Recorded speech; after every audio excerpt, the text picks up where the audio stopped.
Good morning. இன்னைக்கு thought for the டே உண்மை. உண்மை உண்மை எல்லாத்துலேயும் இருக்கணுங்க.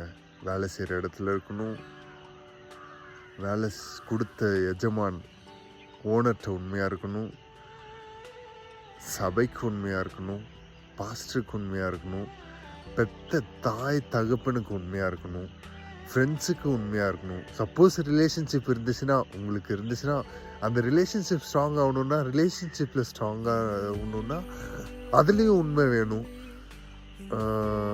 எல்லாவற்றிலையும் உண்மை வேணுங்க. ஒன்றும் இல்லை, சிம்பிளாக சொல்கிறேன். ஆண்டவருக்கு நீங்கள் உண்மையாக இருந்தீங்கன்னு வைங்களேன், எல்லாத்துலேயும் உண்மையாக இருப்பீங்க. இந்த நேரத்தில் நம்ம யோசிப்போம், நம்ம எப்படியோ இருந்தோம், இன்னைக்கு இப்படி இருக்கோம். அதை யோசித்து உண்மையாக இருப்போம். போயிலாம் வேண்டாம், அன்பாக இருப்போம், உண்மையாக இருப்போம். உண்மையாக இருந்து எல்லாத்தையும் ஜெயிப்போம். வாய்மையை வெல்லும்